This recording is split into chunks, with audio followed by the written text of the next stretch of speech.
एक और एग्जांपल मैं यहाँ पर शेयर करना चाहूंगा, हालांकि ये मैं पहले किसी दूसरे सेशन में कर चुका हूँ, बट फिर भी चूंकि लाजमी है और बहुत ही इस विषय से रिलेटेड है तो बोलना जरूरी है। शॉर्ट में थोड़ा सुना देता हूँ कि एक बच्चा था जो बीमार था और किसी भयानक रोग से ग्रसित था, कैंसर के किसी वैसे फॉर्म से जिसमें उसका इलाज नहीं हो सकता था, डॉक्टर ने मना कर दिया था। तो डॉक्टर ने उसके पेरेंट्स से बोला कि इसको घर लेके जाइए, 2-3 महीने इसके बचे हुए हैं, बस इसको घर में जितना आराम कर सके आप कराइए इसको।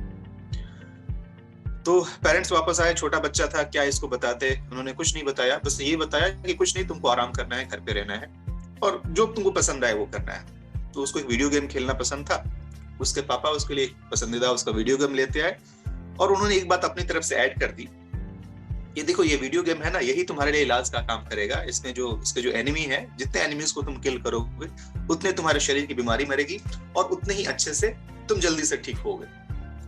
अच्छा, तो मासूम होता है, अबोध होता है, पापा ने कह दी बातें, वो मान लिया, बोला ठीक है पापा, अगर यही बात है तो मैं डेफिनेटली जीतूंगा। 6 घंटे, 8 घंटे, 10 घंटे, 12-12 घंटे वो वीडियो गेम खेलता रहा और हर रोज जब पापा ऑफिस से आते तो बताता है, पापा देखिए आज का मेरा स्कोर इतना हुआ, आज मैंने इतने को मारा। और करते करते महीने बीत गए, उसके बाद से जब रेगुलर चेकअप के लिए गया तो उसमें इंप्रूवमेंट नजर आया डॉक्टर को। डॉक्टर गॉट सरप्राइज्ड कि कमाल है, मेडिकल साइंस के हिसाब से तो ऐसा कुछ संभव नहीं है, बट फिर भी कुछ डेवलपमेंट हो रहा है। तो पहला चेकअप 1 महीने बाद, दूसरा चेकअप 2 महीने बाद और तीसरा चेकअप 3 महीने बाद वो बच्चा बिल्कुल ठीक। मेडिकल साइंस के पास इस बात का जवाब नहीं था, लेकिन बाद में जब रिसर्च किया गया तो पता चला कि there is something called placebo effect, जिसके अंदर अगर आपके दिमाग को इस तरीके से ट्रेन किया जाए, अगर आपके दिमाग इस बात को एक्सेप्ट कर ले कि हाँ इस तरीके से ये चीजें ठीक हो सकती हैं, तो बहुत हद तक वो असरदार होता है। तो जी हाँ दोस्तों, सबसे पहले जो यहाँ पर समर्पण की बात आ रही है, तो आप इस जो कंपनी के अंदर समर्पित हो, उसके बाद से इस सिस्टम के अंदर समर्पित हो। ये सिस्टम, कंपनी ने कुछ सिस्टम बनाया है ना, उस सिस्टम के अंदर अपने आप को समर्पित कीजिए, उसके प्रति अपना समर्पण दीजिए और बस उसको फॉलो कीजिए, क्योंकि ट्रायल एंड टेस्टेड है ये सिस्टम। आपको फिर से व्हील को दोबारा बनाने की जरूरत नहीं है, you don't have to reinvent the wheel. पहिया गोल ही होता है और गोल ही अच्छा लगता है। हाँ, उसमें आप डिजाइन थोड़े बहुत ऊपर नीचे कर सकते हैं, थोड़े से उसमें जो एडिशन जो कहा जाता है, हीरे मोती जवाहरात, वो आप ऐड कर सकते हैं, अदरवाइज वो गोल ही है और गोल ही से ही चलता है। तो जो सिस्टम बनाया गया है, जो आपकी कंपनी ने जो सिस्टम बनाया है, उस सिस्टम को जरूर फॉलो कीजिए। तब बात आती है submission towards your active upline. जो भी आपके एक्टिव अपलाइन है, जो आपको यहाँ पर लेकर के आए या उनसे ऊपर के लोग, उनके साथ जुड़े रहिए और उनके प्रति समर्पित होइए। अगर आप उनके प्रति समर्पित होंगे तभी आप दुनिया के प्रति समर्पित होंगे, तभी आप अपने काम के प्रति समर्पित होंगे और तभी पूरी चीजें आपके हिसाब से और आपके साथ साथ चलने शुरू होंगी। अगला पॉइंट है दोस्तों, submit yourself towards your dreams. अपने सपनों के प्रति, कुछ सपने देखे हैं आपने ना, कुछ तो देख करके यहाँ पर आए होंगे, क्या आप उसके प्रति समर्पित हैं? क्या सोते जागते हमेशा हर पल आपको वो सपने नजर आते हैं? अगर आते हैं तो बहुत अच्छी बात है, आप समर्पित। एपीजे अब्दुल कलाम आजाद साहब ने बताया है ना कि dream is not what we see during night, but dream is what which couldn't let us sleep. सपने वो नहीं होते हम जो रात को सोते हुए देखते हैं, सपने वो होते हैं जो आपको सोने न दे। जी हाँ दोस्तों, अगर ये हाल आपके साथ है तो आप समर्पित हैं अपने सपनों के प्रति। सिर्फ कहने को हाँ मुझे ये चाहिए और बोल करके आप छोड़ दिए, उसके प्रति कभी ख्याल भी नहीं आता है उसका, तो इसका मतलब आप समर्पित नहीं है। तो दोस्तों, सबसे पहले अपने आप को आप समर्पित कीजिए उन सपनों के प्रति, ताकि आप उसके प्रति न्याय कर सकें। एटलीस्ट उसको पाने की कोशिश तो कर ही सकते हैं ना। मिलना नहीं मिलना बात की बात है, मैं जानता हूं कि हमेशा आपके तयशुदा टाइम पे शायद वो ना हो पाए, लेकिन प्रयास तो जरूरी है। अगली जो बात आती है कि आखिर इन सारे सबमिशंस की जरूरत क्यों होती है? दोस्तों, इन सबमिशंस की, अपने आप को समर्पित करने की जरूरत इसलिए होती है ताकि आपके अंदर से एक शक्ति आ सके, एक यकीन, एक विश्वास आ सके, yes I can do this. वो गाना है ना, हम होंगे कामयाब, हम होंगे कामयाब एक दिन। जी हाँ, तो बस इस यकीन के साथ कि आप सक्सेसफुल होंगे, अपने आप को समर्पित कर दीजिए। खास करके जब आपका बुरा समय होता है, जिस दौरान आप डाउन होते हैं, उस दौरान यही सारी शक्तियां होती हैं जो कि आपको आपके लिए एक ड्राइविंग फोर्स का काम करती है, आपको बरकरार रखती हैं, आपको टूटने नहीं देती हैं। तो इन सारे जितने भी मैंने बातें बताई अपने आप को सबमिट करने के लिए, उन सबमिशंस में हमेशा आप आगे बढ़ते रहिए। एक और इसमें फायदा क्या होता है कि जब आप अपने आप को सबमिट कर देते हैं, जब आप समर्पण कर देते हैं, तो एक आत्मविश्वास आ जाता है, एक उम्मीद आ जाती है। एक और एग्जांपल मैं शेयर करना चाहूंगा।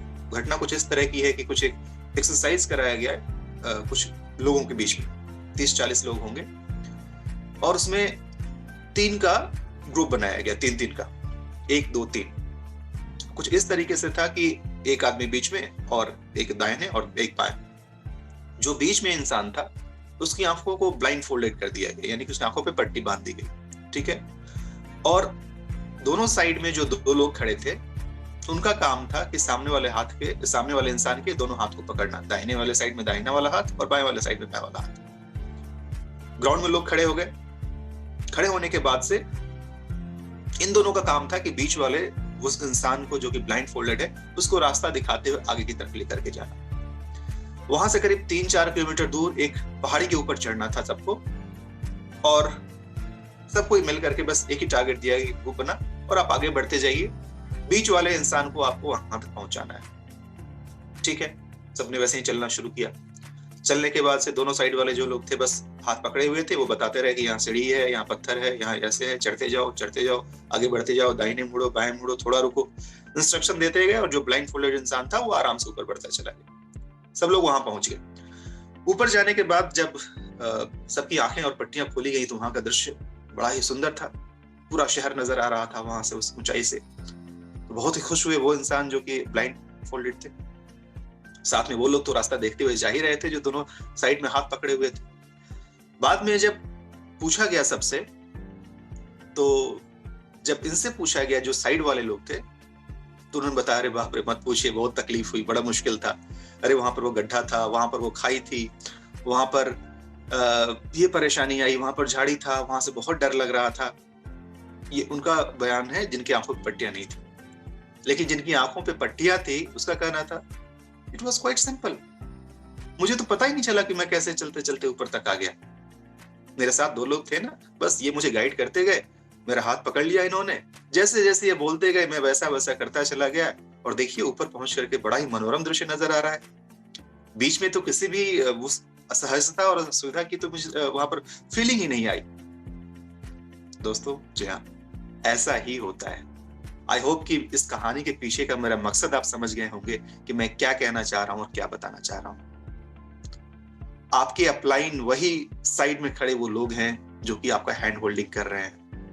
आपको क्या करना है, बस अपने आप को उनके हवाले कर देना है, छोड़ देना है, सबमिट कर देना है अपने आप को। उनके बताए हुए रास्तों पर चलते जाना है, चलते जाना है। बहुत ज्यादा दिमाग लगाने की जरूरत नहीं है। वो आपका भला ही चाहेंगे, क्योंकि आपकी भलाई में उनकी भलाई। आप बस उनको मानते हुए, उनको जानते हुए, उनके प्रति समर्पित होते हुए आगे बढ़ते जाइए, बढ़ते जाइए। यकीनन जब आप ऊंचाई पे पहुंचेंगे तो वहां का दृश्य बहुत ही मनोरम होगा। और उस बीच में जितनी असुविधाएं आई थी, वो असुविधाएं आपको पता भी नहीं चलेगी कि क्या क्या असुविधाएं थी। क्यों? क्योंकि खुले आंखों से देखते हुए आपके अपलाइन आपका हेल्प कर रहे थे, आपको उस मुकाम तक पहुंचा रहे थे। सो सबमिशन का ओवरऑल जो इफेक्ट होता है वो ये होता है कि आपके अंदर एक विश्वास, एक इच्छा शक्ति देता है, विषम परिस्थितियों में भी लड़ने की शक्ति देता है, और यकीन देता है ये सब कुछ अच्छा होगा।